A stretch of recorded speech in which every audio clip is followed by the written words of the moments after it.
Good morning and welcome to our very special Vibe Talk Facing the Lion podcast.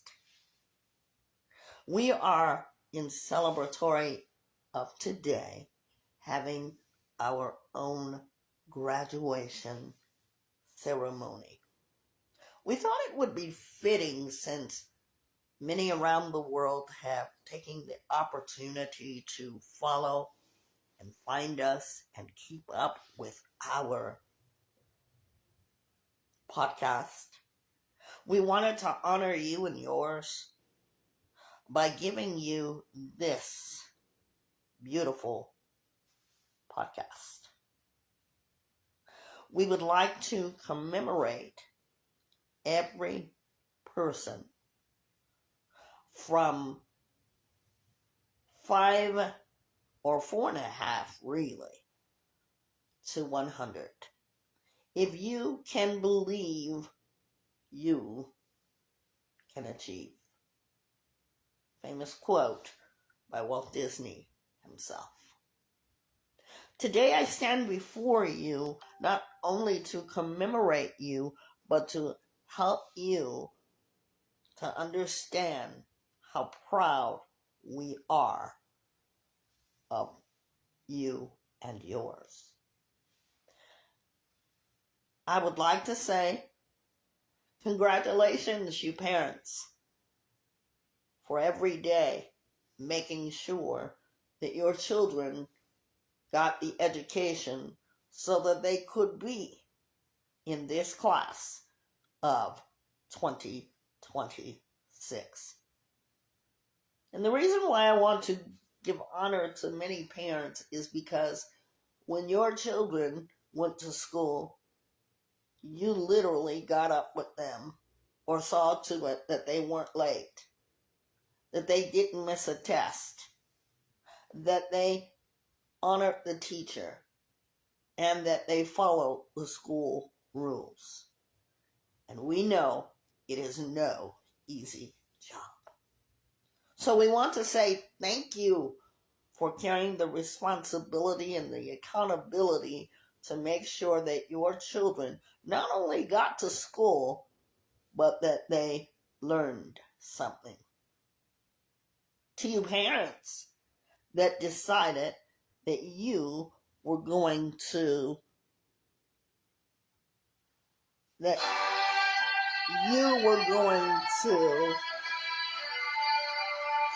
make sure, no matter what condition, that your children were going to school.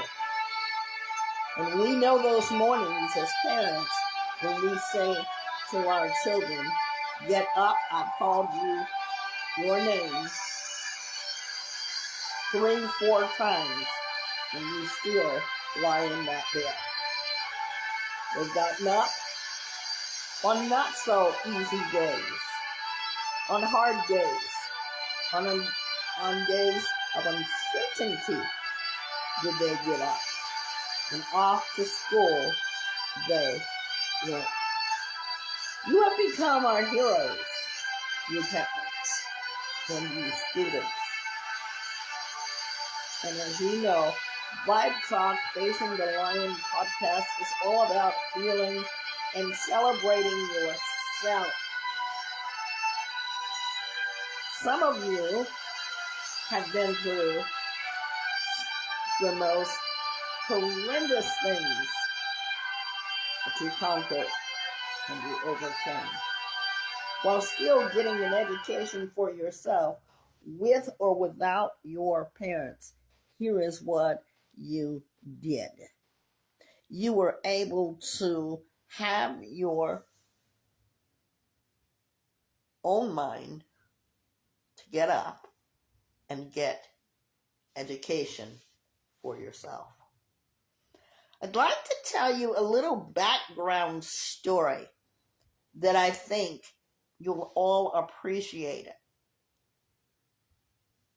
This is a true story. In 1960, there was a 6-year-old black girl. Did you know? She was the first black child, imagine, 6 years old, to be able to face the challenge of going to an all-white elementary school in the South. She, though, had to be escorted by U.S. Marshals. Why? Can you imagine being 6 years old in kindergarten, perhaps in first grade? She was met every day to face racist crowds, each and every day. You know what else happened to her? She also had to be faced with other children her age being pulled out of school because they were white children. And the parents did not like the fact that there she was, 6 years old, black child, getting the education. Here's something to think about as you have graduated and you sit there, or you've sat there in your cap and gown. We're going to talk about this because I think that this is so prominent. Imagine being alone. Imagine the feelings of a 6-year-old. Go back to your 6-year-old self. Can you recall your feelings, your emotions? No doubt Ruby Bridges faced fear. You know, you and I, we talk about the 4-letter word. That 4-letter word of fear, it will stop you dead in your tracks. But no way. The mother of this 6-year-old child made sure that she got an education. She was alone. No peers, nobody else but her and that teacher for an entire year. Years have passed by, and her challenges have went down in history at the William Frantz Elementary School. We're grateful to that school for being in agreement with having the only black student. If you don't know her name, I'm going to introduce her, Miss Ruby Bridges. As a young girl, my mother taught me about Ruby Bridges, and my mother used her as an example of getting the education. My parents were concerned about my education, and I could not bring home any C's. That was unacceptable by any means because my mother always told me, if you work hard, you will succeed.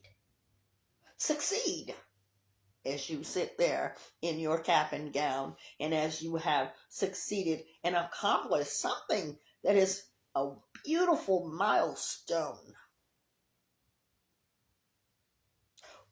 That 6-year-old is now in her 70s, and we recall her. And if you don't know her, I suggest that you go home and you look her up, Ruby Bridges. Imagine, you're being 6 years old, and what do you hear a lot of 6-year-olds say? They want to be this, they want to be that. And their little hearts and minds are eager to listen. Ruby Bridges' mom is who I'd like to honor as well, because if it hadn't been for her, where would that 6-year-old end up? She learned for an entire year Imagine that, going to school all by yourself, walking down the halls with the U.S. Marshals escorting her, going to lunch. There was no peer pressure the way that we see today, the bullying, the peer pressure of they're not good enough, the teasing.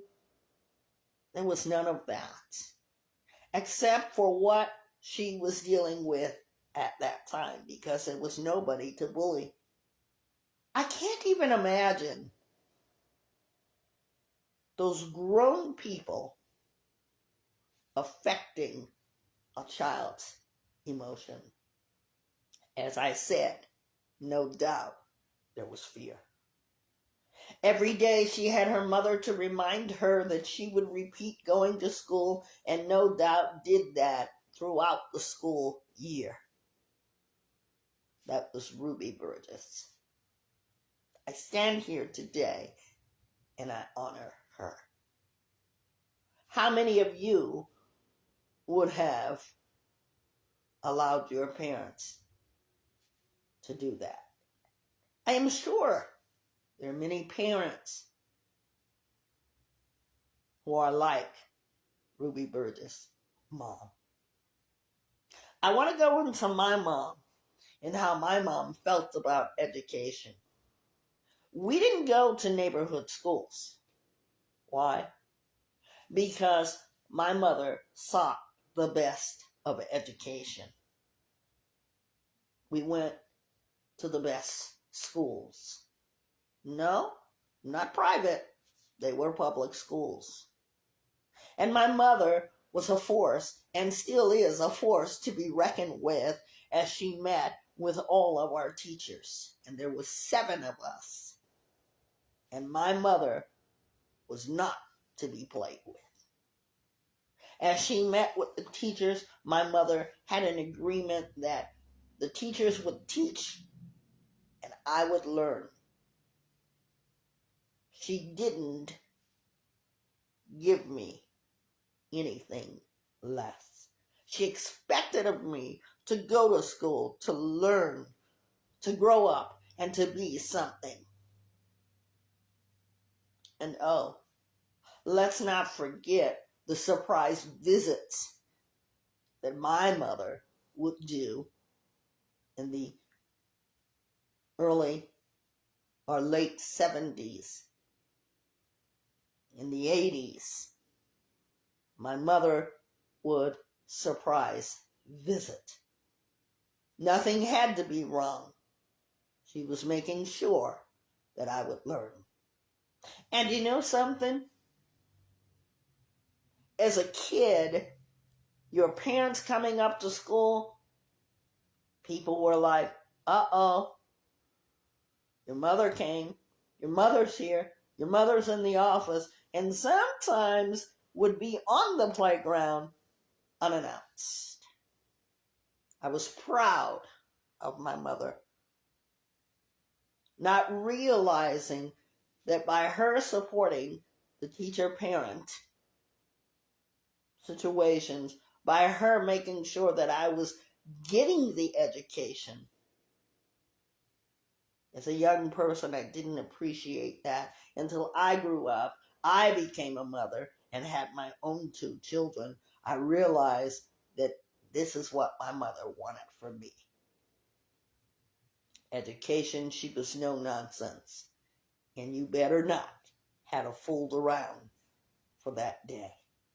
You better be on your best behavior, because she would tell you if you didn't behave, you were going to get the consequence when you got home.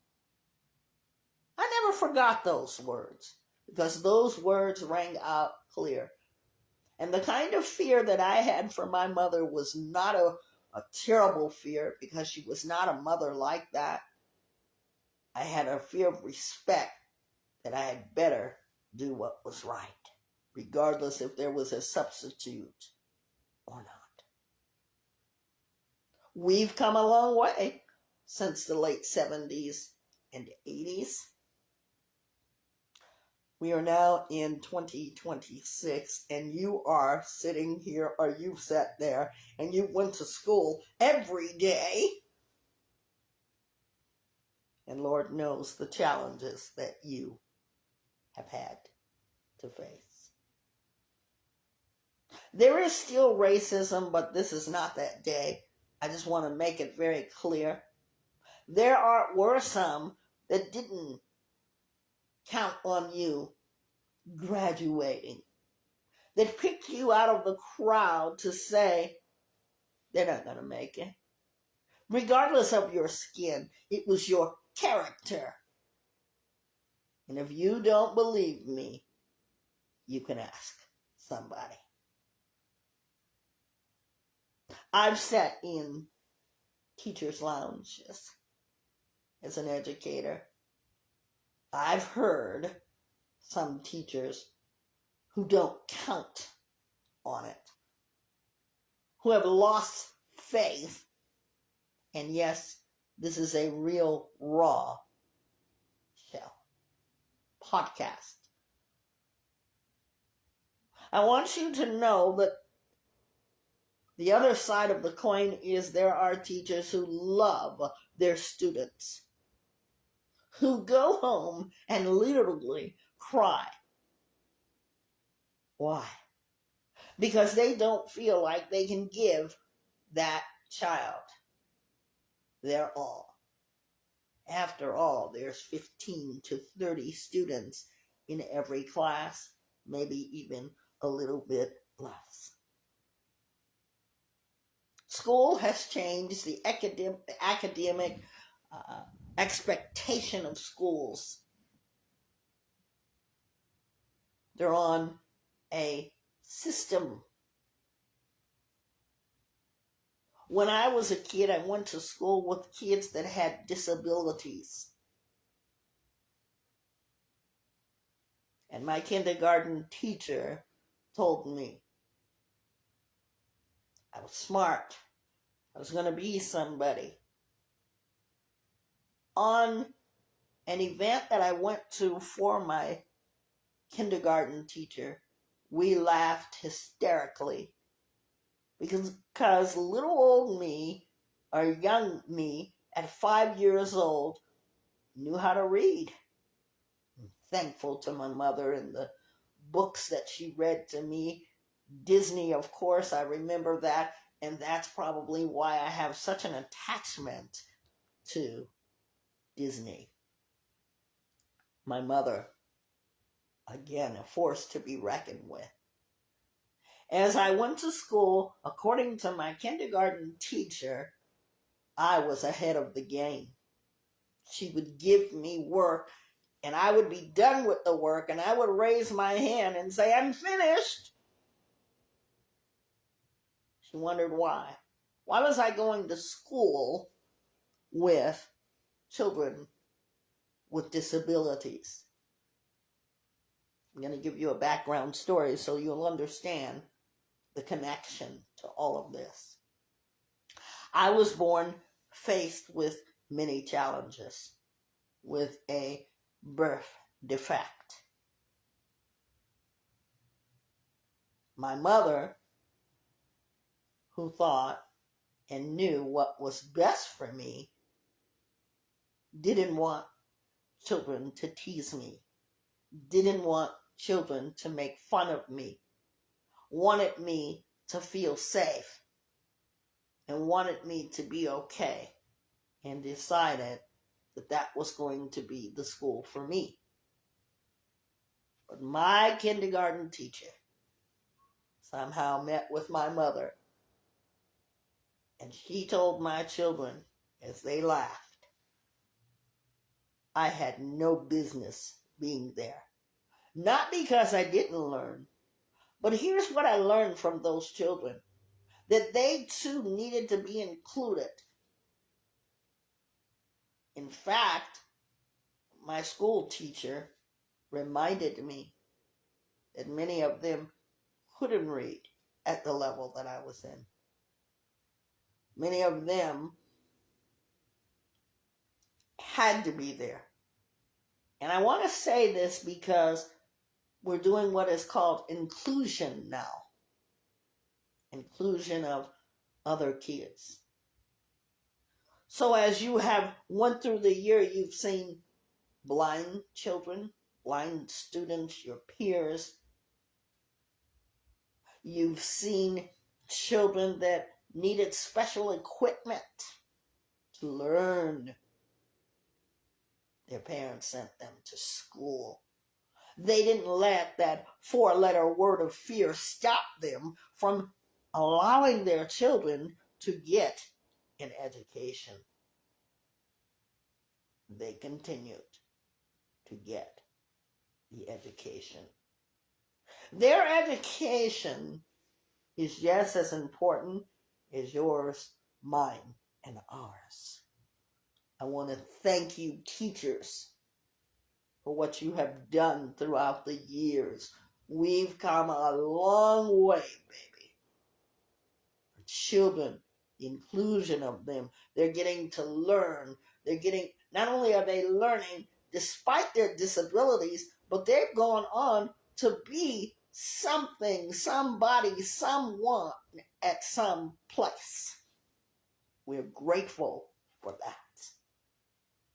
Education. How do you view it? Whether you're forced to go to school or whether your counselor has told you you're not going to graduate if you don't finish these missing assignments. If you don't show up, you're not going to graduate. You might not have cared at that time, but there was somebody, if not yourself, that said, nope, I'm going to change this. Transition, change into something better than what I'm doing exactly at this moment. And you made the decision to be part of class of 2026. Those teachers that stood loyal to you, that meant something to you, they didn't give up, and we thank them for that. I wanted to be that type of teacher, that type of educator. So I became that to the young generation. 16 years of being able to talk to you, to find out what's going on with you. Many students would tell me what was really going on with them. And until this day, the greatest reward that I've ever had was somebody to say, I remember you. You were the reason of why I started to straighten up. Time doesn't permit us to go into why, what, and how with every student that I dealt with. All I know is I believed in them. Before I ever knew that it was Walt Disney that quoted, if you can believe, you can achieve. I would never give up on a student. Even if I got the file before tutoring them, guess what? I had this thing called hope. Hope. Hope. I just told my co-host about an experience, and I'd like to present it to you today of a student. I didn't know him from Joe. And I was in the supermarket, and he comes over to me, and he says, I remember you. You used to be my teacher. I remember you. Gives me the biggest hug. I looked at his car, nice, clean car. And when you do that kind of thing, it doesn't matter. You know that that person can take care of themselves. There's no judgment. Class of 2026. School has taught you School has disciplined you. My kids, when they were much younger, because they are adults, they've been there, they've done that. When I asked them, what did they learn from school today? I didn't allow them to tell me nothing. Because they knew that if they said nothing, I was going to go to that school sometime during the week to make sure that they learned something. And let's not think that I blamed the teacher, because I knew my kids. They were bored. Too smart, one of them. Two of them. Didn't want to put in the time, the work. They'd rather not do it at all. Until one day, they started to come home to tell me what they learned. I was a proud parent. Because, see, you have to be listening to learn. And their accountability was to listen. And I used to always say to the students, your job is to go to school. This is your teacher's house. And you respect them exactly like you would respect my home. I made a pact with the teachers every year before the first day of it, starting on the first day of school, that I was a dedicated parent. I was dedicated enough to understand that my children understood that they were there to get an education. And if you meet friends along the way, that's a bonus. So they had requirements. They met those requirements, and so glad that they did. Graduation day has fallen upon us, and it's something to celebrate. All the things that you've done, celebrate yourselves. Oh, I want to talk about the more somber times. What do I mean by that? The somber times of children, students, even faculty members facing the hardest time. Some are missing from the class of 2026. What do I mean by that? There were football players who were minding their own business, or sports girls, I should say, I'm sorry. All were killed in a tragic car accident. Did they fail? No. They are still part of class of 2026. Many have faced harder circumstances with illnesses, with parents being ill, absent, but they still came because they chose to be part of 2026. I ask you today, where are you going from here? Diana Ross, one of my favorite singers, made a song, and it was called, Do You Know Where You're Going To? I ask all of you who have graduated, who have made it thus far, do you know where you're going to? Because education continues. Whether you're going to go from here to a trade school, whether you're going to go not only to a trade school, but you're going to go to something big. You're going to be something. And I ask you, as you have filled the seats, as you are turning your tassels, do you know where you're going? See, because you've got an education, and you remember that thing I said about not allowing my children to say nothing, that they didn't learn nothing? Oh, that was my pet peeve. What do you mean you sat in school for the hours that you did and you didn't learn nothing? I better have a talk with the teacher, even though I knew that that teacher was educating them. They knew that I was one of the parents that would not stand for not teaching my children. One of the educators said to me during one of my child's education, "Mrs. Robinson, I am afraid of you." Why?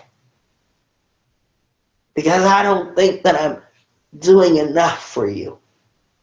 Oh, I said, my child comes home every day and he's learning something. In fact, he loves you. The look on that teacher's face was priceless. If you've ever been involved in education, then you know the reward that it is when a child has a welcoming for you. I had the beautiful opportunity to recognize just how teachers impact you students, my children. You never forget them. Today, our modern world is something to be fearful of. There's so much going on. Children are not feeling safe at school. What do we do about it? We hope and we pray that they return home to us the way that they left. We hope that they will come home. But in the meantime, let's continue to educate the children. Let them know that their education is important. Let them know that the things that they will learn is going to impact them, their lives, the people that are in their lives. Here you are today, this day. Some of you have already graduated, and you're so happy. I understand that you all are happy when you throw up your hats. I never knew why you guys did that, but it's a funny thing because when you go get your hat, you got somebody else's hat. But you don't care, and I love that. That's such a beautiful joy because you have done that thing. You've graduated. And today we are so happy to celebrate you. I had the opportunity to look and research. As you know, I research a lot before we bring it to you, my co-host and I. And I watched a lot of graduation presentations, and I thought, wow, that was so beautiful. I saw the little guys in their little cap and gown. I saw kids that would cry. I saw kids that would come to the teachers and say, you meant this to me. Or they got a chance to choose who meant the most, who made them laugh, who never gave up on them. Me, I was a very fussy teacher, as I am a very fussy parent. But at the end of the day, they knew that I loved them. When I would tutor children in education, I was a no-nonsense teacher. because they were failing in school, not because of the teacher, because they were afraid to ask for help. Help. They were embarrassed that the children would make fun of them. But when you ask for help, you get the help. Even if they would tell me, I asked the teacher to help me, but they didn't help me. This is before I became an educator. Before I became a teacher, I was tutoring. And I would tell that parent to make them go to their counselors. Don't give up.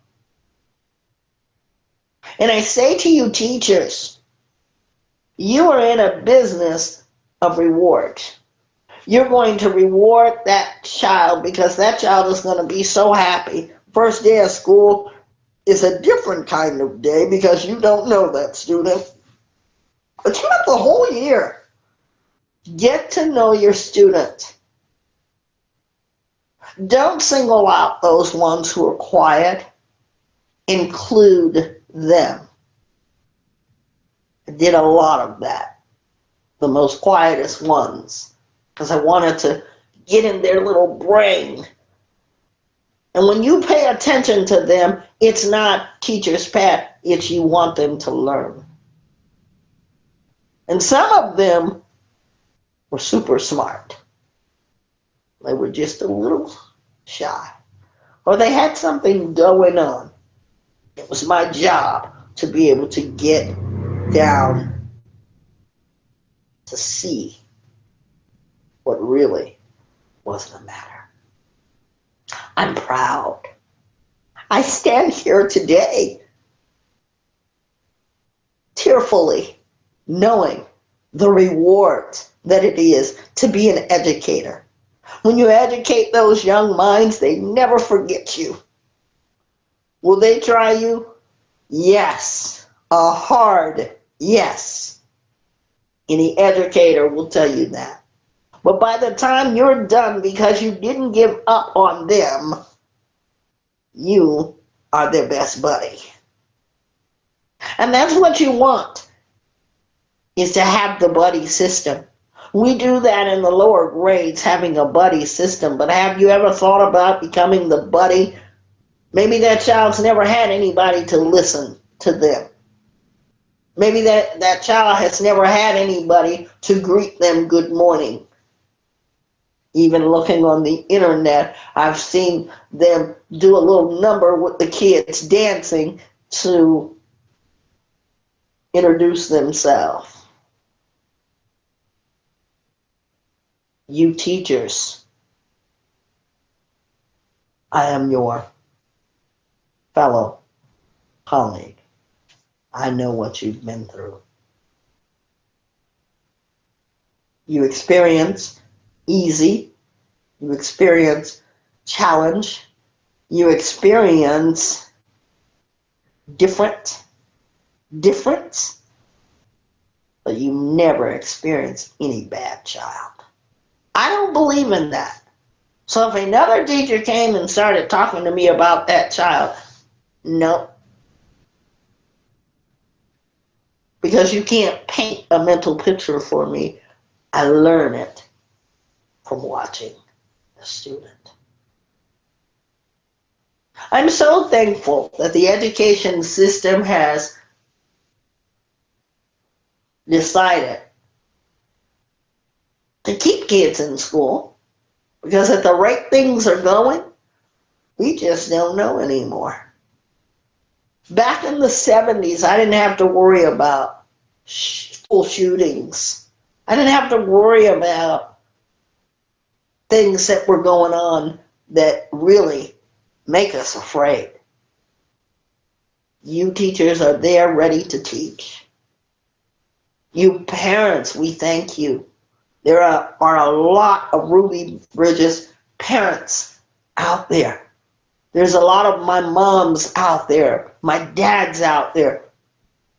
And you have an attitude because you've been not able to go to the game coming up Friday because you didn't do the homework the teacher told you months ago was due. You got an attitude with your parents, or you're upset,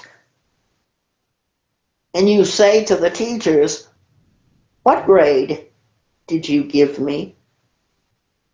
I'll never forget my 8th grade teacher. She was my English teacher. And she gave us a rundown of what she expected. Mrs. Smith, I'll never forget her. I was in what is now middle school. I was in junior high. That's what they called it. 7th grade. I think it was 7th grade or 8th. And she said, "Don't you dare," she told us as students, "come up to me and say, 'Why did you give me that grade? You chose the grade that you're going to get in my class.'" Strong black teacher. We need strengths of teachers.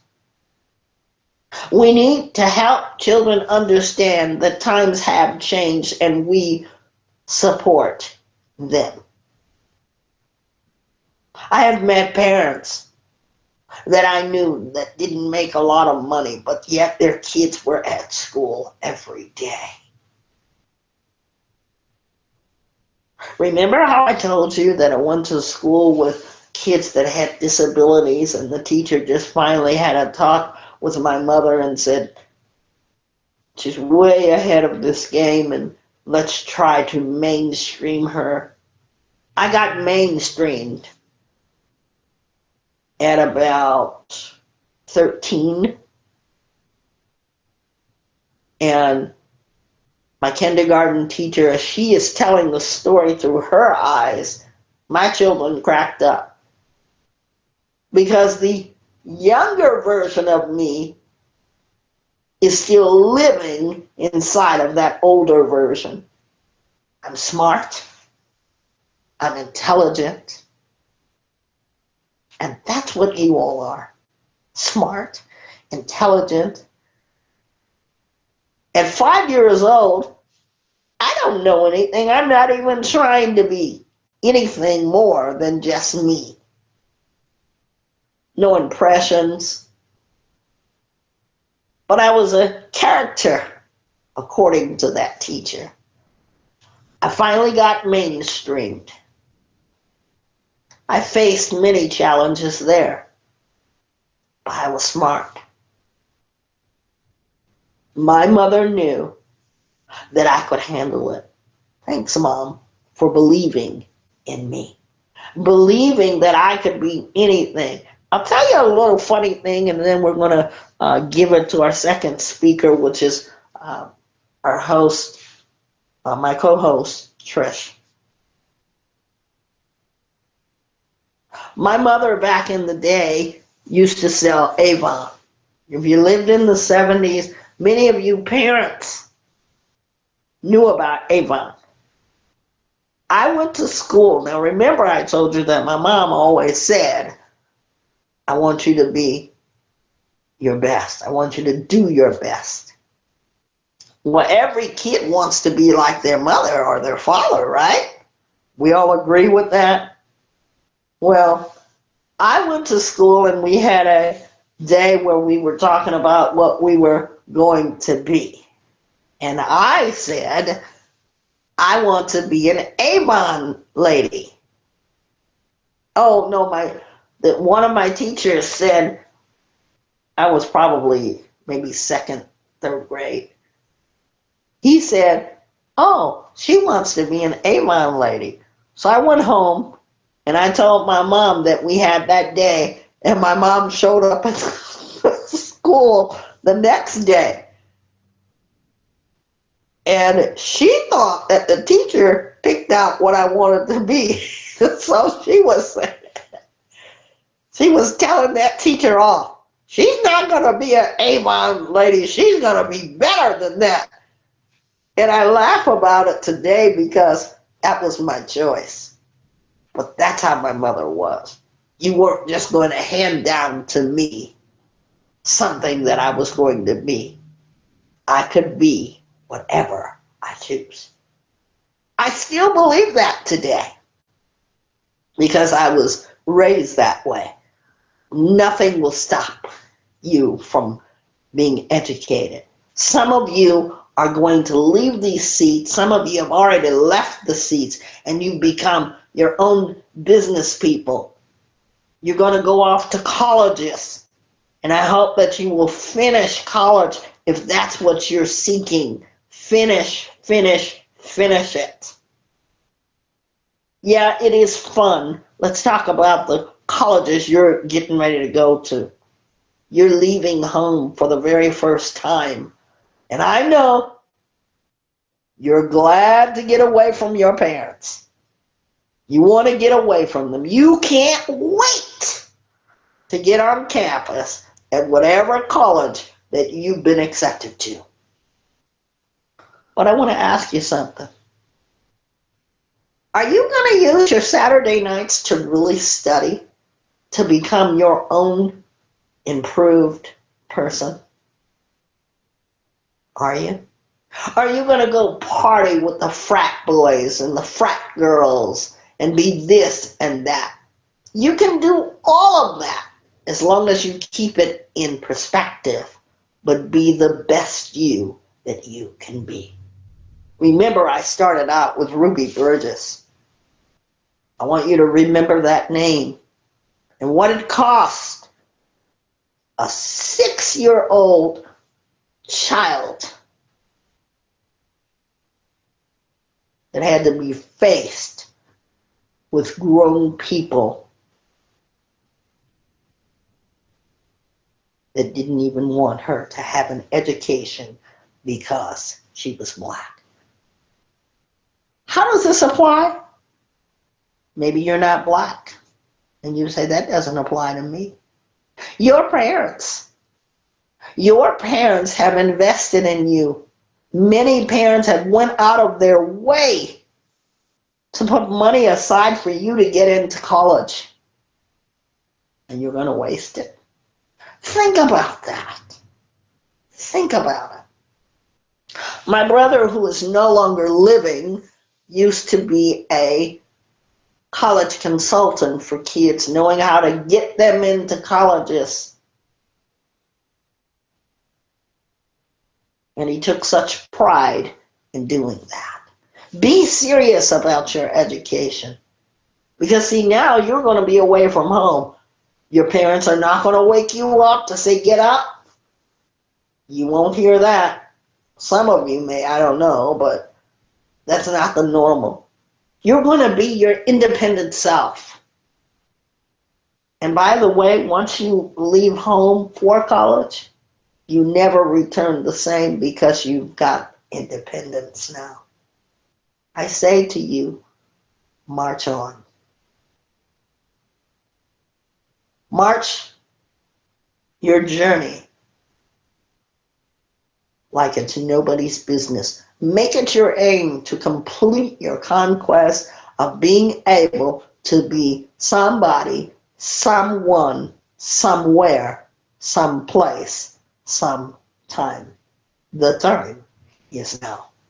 We are going to welcome in our co-host, Trish. Trish, welcome. Good morning.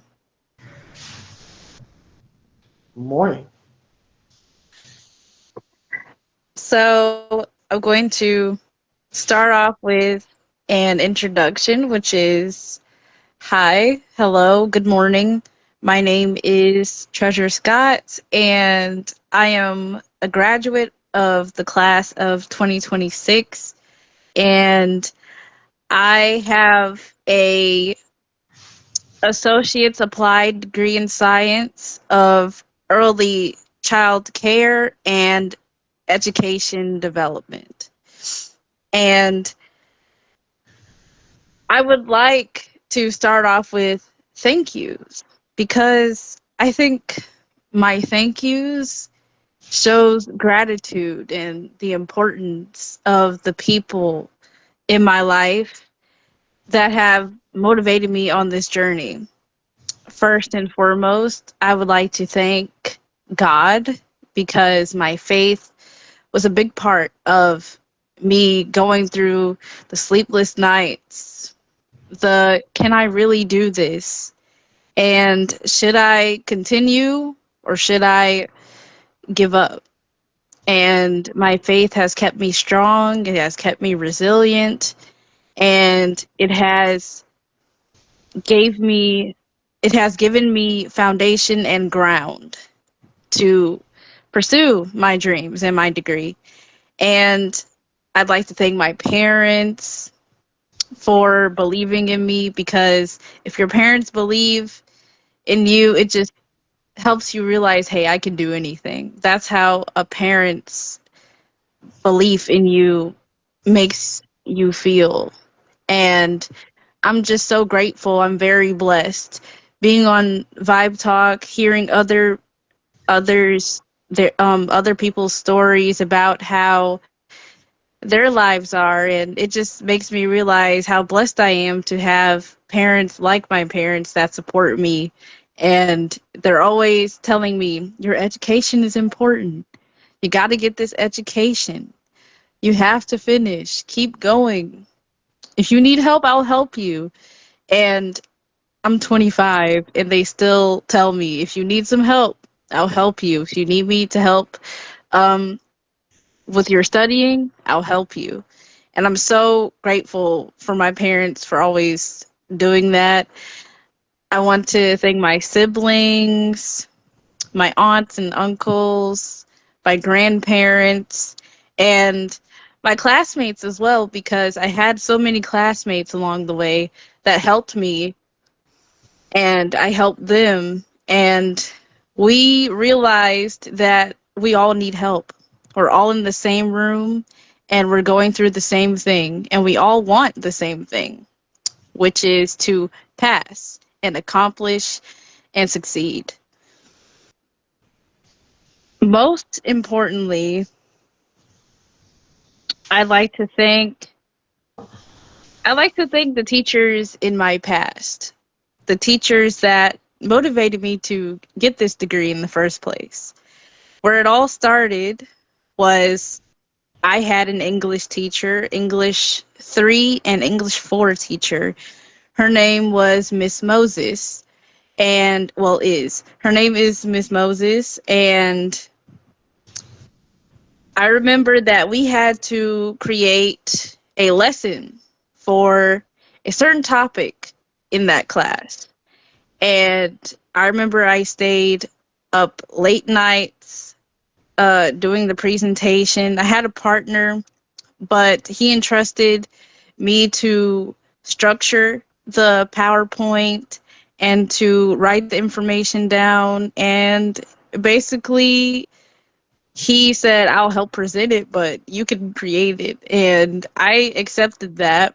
I shouldn't have, but I accepted that. And I remember as I was creating this PowerPoint, I said, the main thing I want is for people to understand the lesson in a better way than what they're used to it being presented to them. Because as an educator, I can say that now, and it's so amazing. As an educator, I know the importance of understanding and comprehension.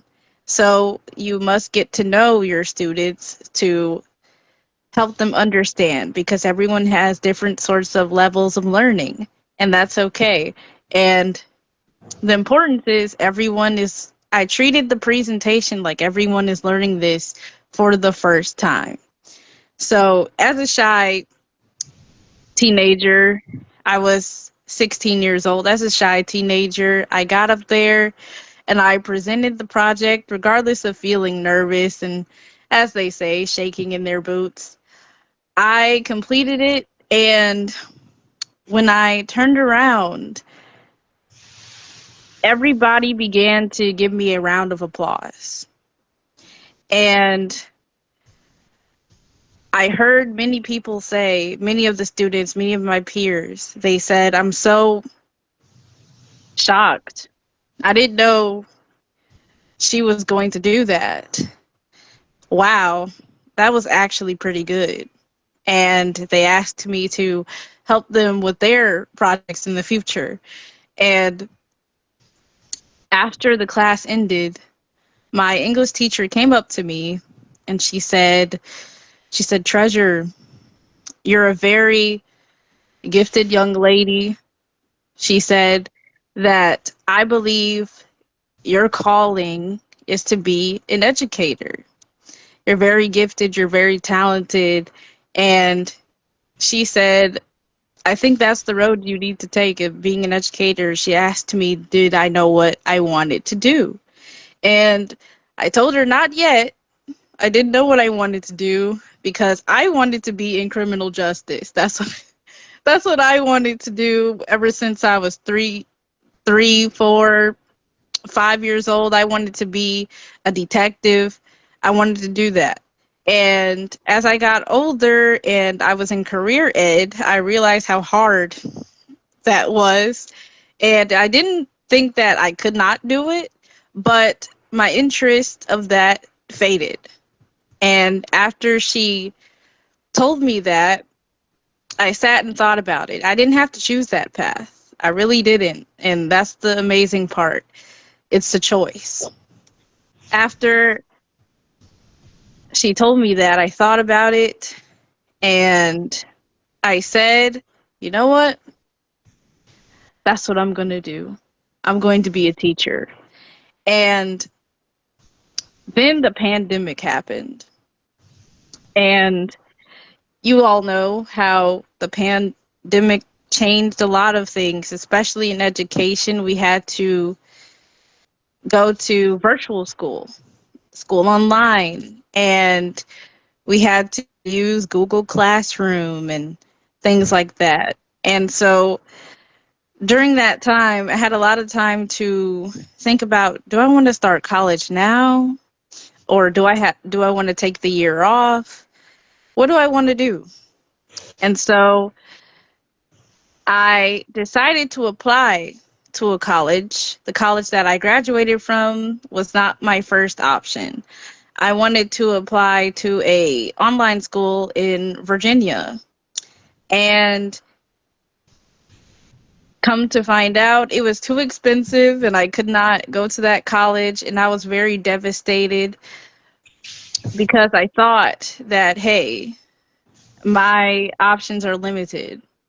I really wanted to go there and I didn't make it there.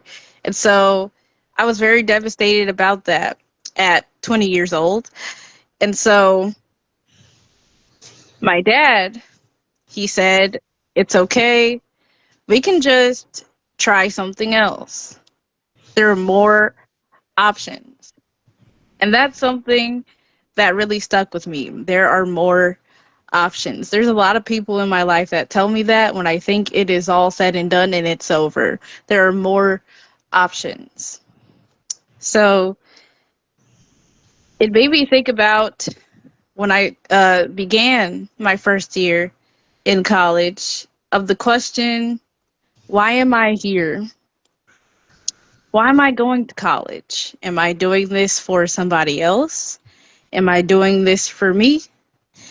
Or am I doing it for the experience, simply the experience? And I know some people that started college because of the experience. They wanted to know the college life because on the TV, on movies and shows, it seems so glamorous. It seems so fun. Saturday nights when the exam starts on Monday morning and you got to be up at 7 a.m. to go to your lecture class, and you're you can't get up because you're so tired from the late night parties. People seem to think that that is a great experience, which for you, if that's what you want to do, that's what you want to do. But for me, I started college because I really wanted that career. I really wanted to succeed. And most importantly, because I knew I can do it. How many of you have started something knowing that I'm starting this because I know I can do this? And that's so important, knowing that you can do something when you start something. And sometimes we surprise ourselves because in the I know I can do this, I know I'm going to accomplish this, I know I'm going to finish, there were challenges in that category where it made me think, I don't know if I can do this.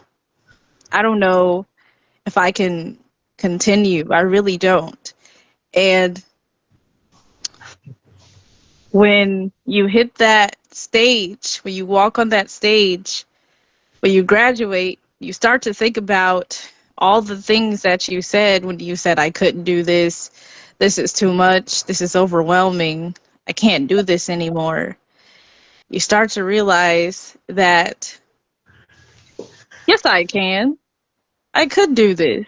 I did do this. I made it. What was I talking about? And it's an emotional experience as well, a very emotional experience. And that is what I faced when I went on that stage. I faced the I did this. And sometimes you can't believe that you made it this far because it seems so far out of reach. It's like the sun. You look in the sky and it's there. It seems like you can feel the rays, the ultraviolets from the sun. You can feel the rays, but you can't touch the sun. You can't. You can't even get close to it.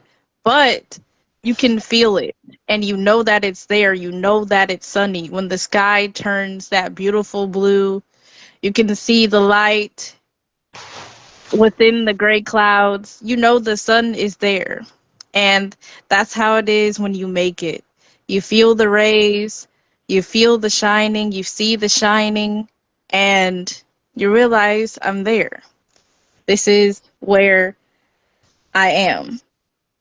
And in those times, you do question your strengths, you question your knowledge, you question your reality, and it's very common to question yourself. We always encourage in Vibe Talk Facing the Lion podcast that we do that you do ask yourself questions. We always encourage to ask yourself because if nobody knows you, the importance is that you know you and you know the answers.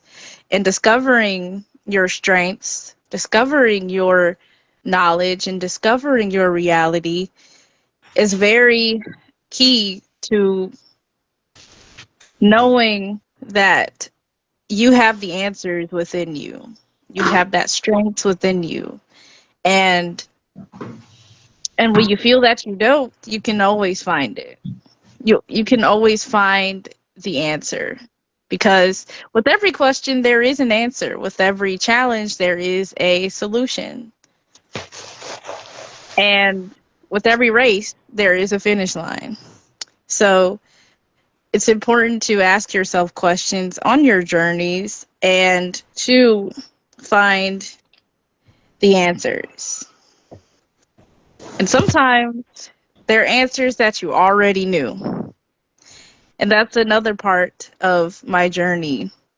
It's something that I already knew that I had within me. I just had to remind myself, like the alarm that reminds me you have an exam at 10:30. You have to wake up, get ready.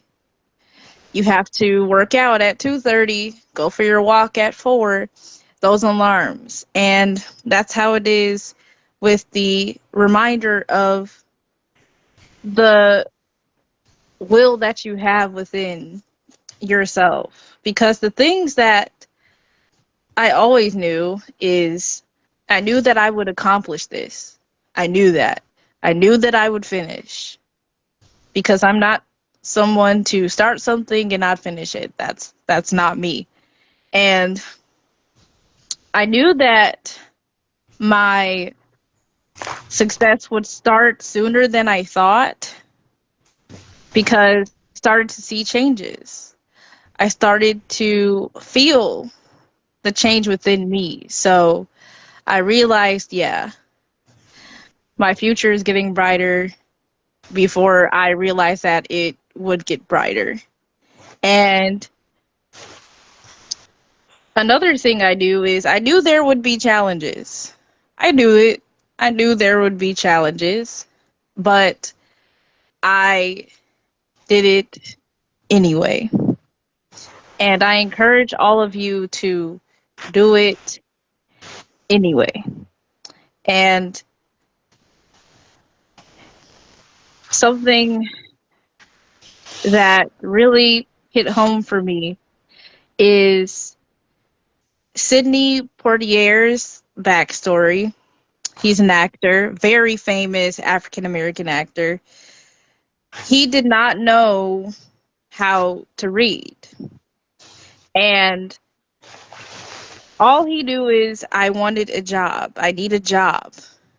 But I need to learn to read for this job. And so someone sat with him, took time to teach him how to read. And once he learned how to read, he became one of the biggest actors in the world. And that really inspired me because there are times where you do not know how to do something and you need someone to teach you. And once you learn, you use what you learn and it will make you successful. It will take you a long way. And I encourage all of you to use what you learn. It will take you a long way. It's the gas to your car, it's the water to your energy, it's the sunlight to your plant. Learn, use what you learn, because that is wisdom and that is power. In closing,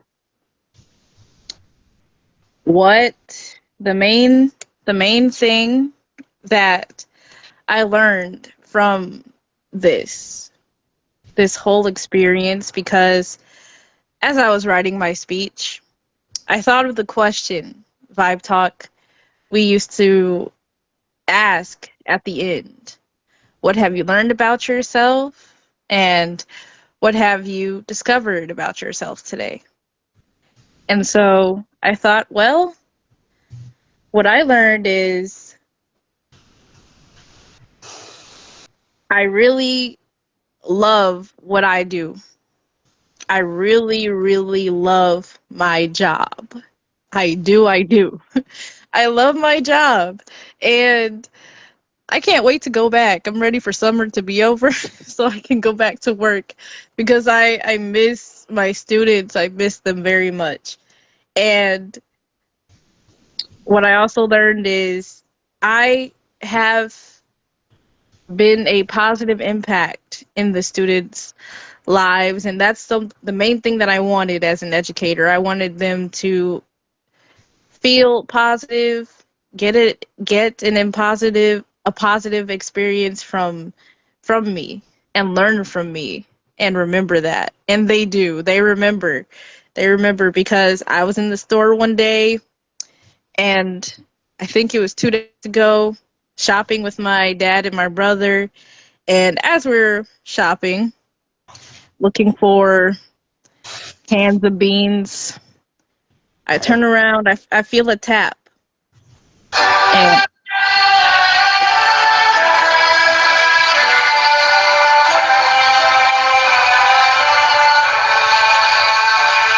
I feel a tap and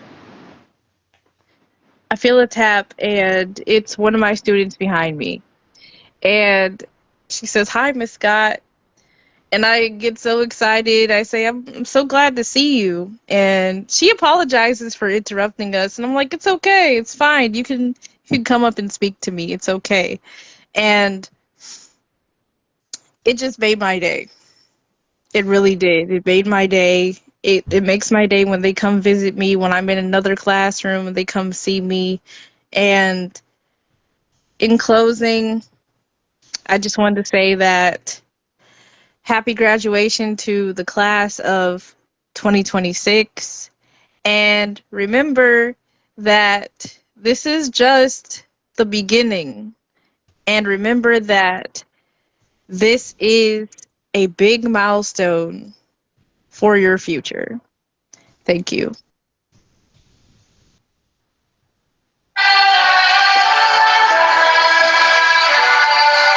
To students, teachers, parents,